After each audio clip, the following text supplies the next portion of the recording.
Did God create the universe? The answer to this question is no.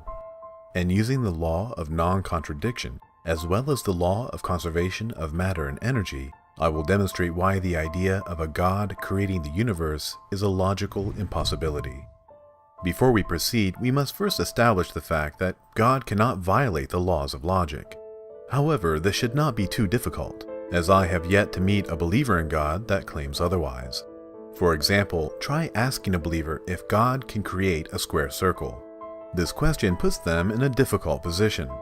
If God is omnipotent, meaning all-powerful, then God should be able to do anything. However, by the following laws of logic, we know something cannot be both A and not A at the same time and in the same sense, as stated by the law of non-contradiction. Something is either A or not A, as stated by the law of excluded middle. And if a thing is A, then it is A, as stated by the law of identity. Therefore, believers are forced to answer the question of whether God can create a square circle with a resounding no. In order to get around the paradox of omnipotence, believers claim logic is part of God's nature. Essentially, the reason God cannot violate logic is because God is logic. God can no more stop being logical than he can stop being God. As a side note, many believers employ this same reasoning in order to justify the existence of morality, but that's for another discussion. As we can see, God cannot do the logically impossible, such as making A not A. In other words, the nature of a thing can only be itself, and not even God can make it something else. This is an extremely important point, and one to which I will be later referring. Now that we have established the fact that God cannot violate the law of non-contradiction, we can begin to examine the law of conservation of matter and energy. If you remember from your grade school science classes, matter and energy can neither be created nor destroyed. They only change forms, thus they are said to be conserved. For example, let's say I ask you to create a chair. Perhaps you would grab some glue, wood, a few tools, and then get to assembling the piece of furniture. However, this is not creation in the ultimate sense of the word. In order to, quote, create the chair, you must act on pre-existing matter. You do not create it from nothing, which is known as creation ex nihilo. If I ask you to destroy the chair, it is likewise impossible to do so in the ultimate sense of the word. Burning the chair results in a chemical reaction between fire, wood, and oxygen, producing heat, light, carbon dioxide, nitrogen, hydrogen, carbon charcoal, and perhaps other trace elements as well. If you could somehow manage to gather up all the atoms and energy released from the burning chair, it would be equal to that of the original piece of furniture. In fact, this is the principle upon which nuclear energy is produced.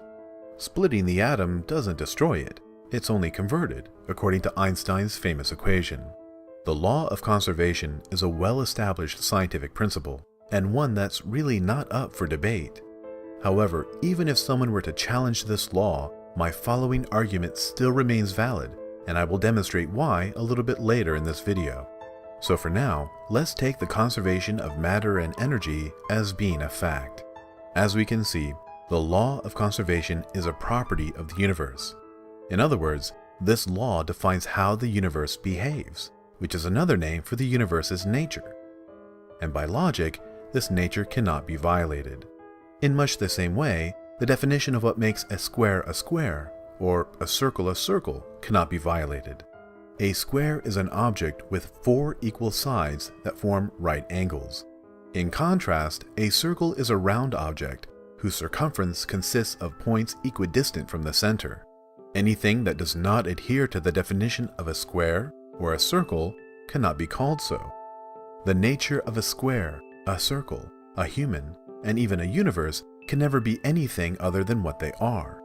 This means, for our universe, creation ex nihilo is a logical contradiction.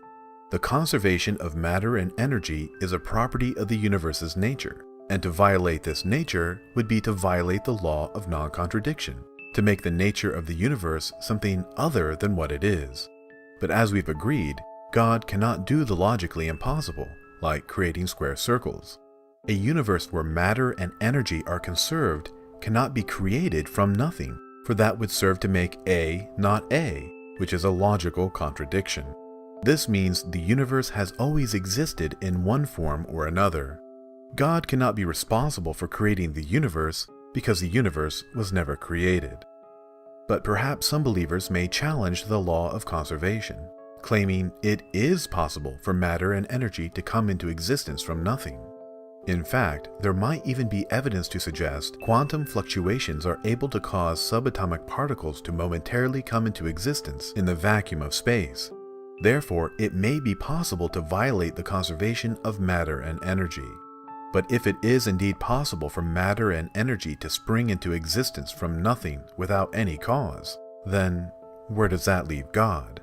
It would seem that we are justified in cutting out the middleman and accepting the proposition that the universe sprang into existence from nothing without any cause. Whichever way you slice it, God is not required for the creation of the universe. We only have one of two options. Either the law of conservation is in effect and matter and energy have always existed, or the law of conservation can be violated and matter and energy can come into existence from nothing. God need not apply.